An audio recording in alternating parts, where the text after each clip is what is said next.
Alrighty, welcome back everyone. It is LaughNgamez here. Today I'm back with another Starcraft 2 1 vs 1 replay cast. Today we have ourselves a Terran versus Zerg on the map Abyssal Reef here. So without further ado, spawning up in the top left hand side of the map, it is the blue Terran player playing for Team Root. It is Semper. Now you may notice that if you're familiar with these two players, the red Zerg spawning down in the bottom right hand side of the map, it is JimRising. That these guys are actually on the same team. These guys are both. JimRising's clan might not actually be Root, but he is actually on Team Root. I believe he stays in the Root house. Don't believe Semper does, but yeah. So these guys are both teammates. There's a lot of chit chat going on there about IEM, but yeah, these guys are on a team, so it should be a good game between these two. The map is Abyssal Reef. It's not been too flushed out in Terran versus Zerg. It's a map, I believe, in which neither race really prefers too much. Mech is a style that Terrans sometimes go for, that we've seen on it. This is one of the newer maps, so maps in StarCraft 2 can take months for the styles to fully develop into it, but really neither of these races is fully favored when it comes to it.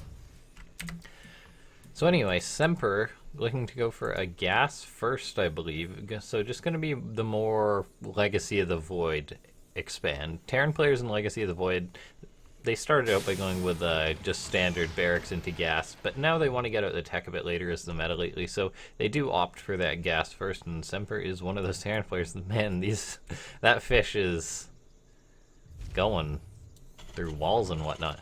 So this is the map Abyssal Reef. This is sort of where Blizzard just went nuts, I guess, when it came to adding features to the map. So JimRising has gone for a standard opening here, just a hatchery first into gas, hatchery, pool, gas. Very standard opening from both of these players right now. So we're going to see how it plays out. Semper going for that Reaper into Reactor here, so he is likely going to follow this up with Hellions. Not necessarily. It could be a 2-on-1, or well, it's not going to be a 2-on-1 as he's already started the factory. Never mind. But yeah, so my point here is that Terran players have been going for Hellions a lot more in StarCraft 2 lately. Hellions used to be really popular in Heart of the Swarm when it came to openings. They sort of fell out of the meta a bit, but now they're sort of coming back as Terran players are not going for quite as aggressive or decisive builds. I guess they're more open to macro. And I believe from some of the games I've seen from Semper, he's capable and willing to go into macro games here. Now, JimRising has an interesting spawning pool placement here. Just wanting to see or maybe block that Reaper a bit. Speed is on the way. Semper scouts that. So very standard openings from these guys. Now, it is possible Semper might go into something like mech on this map. He's opening up Hellions. He's getting out just one Marine Liquid to try and shoo away Overlords here. And then it might be possible that he'll go into something. It could be a Hellion drop here, or it could just be a Banshee. Not too likely to be a Banshee, otherwise he would likely have started a Tech Lab already. So it is going to be a medevac here. So it is going to be Hellions into a Hellion drop most likely here. Now, this might be something that favors JimRising a little bit, as he did go for this pool far out. He's already spreading creep. So a drop of Hellions is not going to sneak in here. So maybe it is just going to be a bit of a push in Hellion evacuation. Oh, this Reaper might actually delay this base, and it actually does. Very well done by Semper, seeing that JimRising wants to go for a third base, but that drone being fried there. Now we see a Roachborn on the way for JimRising, so he is going to be playing this style. Hellion's not too useful versus Roaches. That creep tumor being denied from Semper, so he is getting some map presence out with these Hellions. Denying that base was nice. And now there is Stimpack on the way. So I believe Semper's going to throw up a third CC relatively soon. This is sort of the more macro-oriented Terran build. They open the Hellions, they have the map control, and then they start working on their Stimpack and then get up a third base. So their overall production is much later. Right now, though, we see JimRising is moving across the map. Maybe he's sniffing this out. These Hellions are going to be there to intercept these Lings. Good reaction time from Semper, keeping them alive. A lot of these Lings in the red, these Hellions just frying them, hold them to a very safe position behind that mineral line, so no damage is going to be done. And meanwhile, we see the Hellion drop from Semper here. Now, this medevac, he didn't lift up into that. He dropped them, but he didn't want to go any further, and now these Roaches are intercepting these Hellions, so a bit of a failed attack by both players, but right now it seems that Semper is going to get some damage done with these Hellions. JimRising saves one of the drones there, but he has lost a few of those drones clumping up. He might lose more. No, he doesn't. So a few workers were killed off there. Hang on. Bad with hotkeys. It took me a second. I was pressing the wrong button. So 6 drones, 1 SCV there for the Hellions. So Semper did lose those Hellions, but he has that 3rd CC on the way. He's starting a Liberator, likely just to go for some follow-up harass. A Liberator can always catch a Zerg player off guard here if they're out of position, and there is a Spore. So there is currently just 1 Spore, so there is some room that this Liberator may get, possibly just to try and keep JimRising busy, as it's going to be a while before Semper pushes out here. 3rd CC is on the way, so he's going to have a great economy if he stays alive in this game. This is an interesting wall off here. Not a standard map as far as walls go in this game. I guess Semper not wanting to have to deal with 2 walls, so he's just opted for the 1 across. He's getting out a siege tank, so he is going to be safe here. Now, mutas are on the way for JimRising. The barracks are just going to be getting up for Semper, so he is going to have a few Marines on the production tab. But this is sort of how Zerg players like to get out mutas, as there's going to be room for JimRising to get work done here. There is no missile turrets. There was no scout on the Spire, I believe. This Liberator is getting some harassment done. The lair was seen, and the double gas, or just one of the gases, was seen from Semper. He saw the Roach Horn, so he might not be aware there's mutas on the way. Now, he did move in with these Hellions. He did see that another gas was started, so this might tip him off that there's Hellions on the way. He's getting his 2-2 upgrade, so he is going to have a very powerful force, but these mutas might be able to get some damage done here, and that would be very unfortunate for Semper. I mean, that's really all it is to it. He's not going to be prepared for these mutas. I believe he hasn't scouted them. The mutas for JimRising, where did they end up? They are just staying back. Maybe they're just going to be used to chase down this Liberator.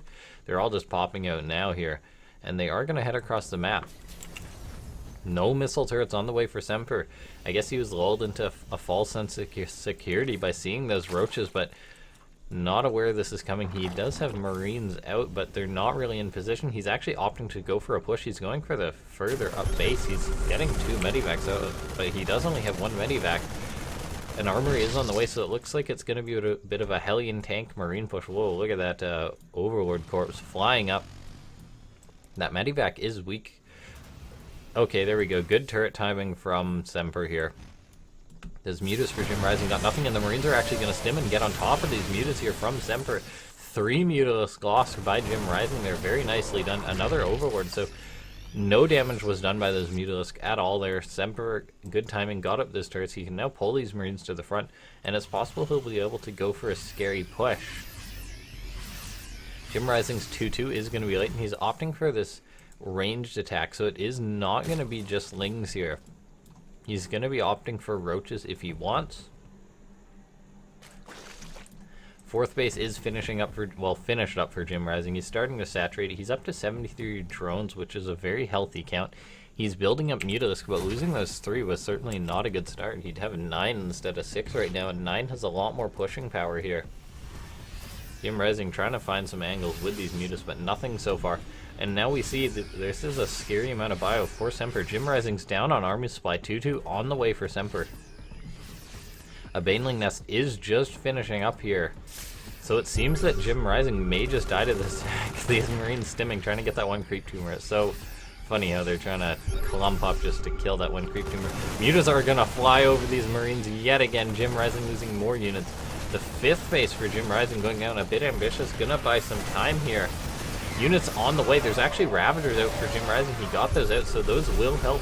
Raining down corrosive files sort of forces the Terran army back, and now this is actually a good Lynx around. Semper, I believe he had a lot more army supply back at home, and he is going to be forced off. So JimRising, he held on right now. The Mutalisk, I believe, all did go down, so Semper does have this air control once again. JimRising's producing 8 right now. 1 Mutalisk is going to be picked off, and Semper's going to fly away yet again, but there are more Mutalisk on the way, so it's possible that this drop could be cleaned off. Semper may just assume that there's going to be no more Mutalisk on the way, but there is, and now ooh, 1 medivac does go down to Corsival. JimRising chasing this army.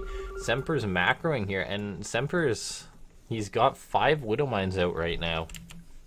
He's building up a large Marine count. Supply is in favor of JimRising just slightly. He does have this Roach Ravager, so it's sort of expected for him to be a bit ahead in supply right now. Upgrades are gonna be an advantage for Semper, so Semper's certainly in a good spot in this game. It's his game to sort of make plays happen. For now, though, we see Mutalisk out for JimRising. He's actually getting on top of this drop. This is very nice for JimRising, but he is going to have to pull back. He doesn't want to lose any more of these Mutalisks. Playing with fire there with those Widow Mines. He is going to need an Overseer to deal with them. Baneling's morphing for JimRising, but this is a heavy attack coming in from Semper. Corrosive Balls are going to need to be used to buy time. The Lings are not there to sort of get on top of this army. The Corrosive Ball is going to need to go down. There is 4 Widow Mines burrowed, not all of these Widow Mines going off in his army. JimRising is in a lot of trouble here. The Banelings do not have speed. They're trying to connect this army's force back. Trader Mines there, get on top of JimRising's, or on top of Semper's army. This fight wasn't looking good for him, but now this army is forced back. So both players dropping in supply there. JimRising not wanting to overcommit, and Widow Mines not quite connecting with the mute. It's very nice for JimRising there, but he has bled some off. We see 6 Mutalisk on the way for JimRising. He's replenishing this count. All these Widow Mines are reburrowing. There's no Overseer for JimRising, and GG gets called. Semper just had too much there, and JimRising sort of just fell apart very suddenly there. So very well played by both players. Both players certainly had a plan in that game, is what I'd say. Now it just came down to no Overseers to clean up those mines. And JimRising just saw those mines reburrowed, and Semper was coming across. JimRising was up to 84 drones that game, so maybe he over-droned a little bit, but I mean, it's sort of a Zerg thing to do. You expect to lose some drones, but yeah, that was a very, it was a close game. Both players, it was sort of just players just suddenly bashing heads, and JimRising taking the game. A very close push for Semper managed to work out for him. He was getting up his 4th base here, 12 Marines at a time, and Semper did have that upgrade advantage. So maybe if JimRising had taken that fight a bit better there, or if he was prepared just a couple seconds earlier, he could have held on and sort of solidified more. Anyway, if you guys have enjoyed the cast, feel free to leave a like. If you have any casting feedback, feel free to let me know. I always want to see that. And if you enjoy this sort of content, I'm always trying to put out more and more casts here. Whenever I find some good replays to cast, I will. And so I shall see you guys next time. Thanks for watching.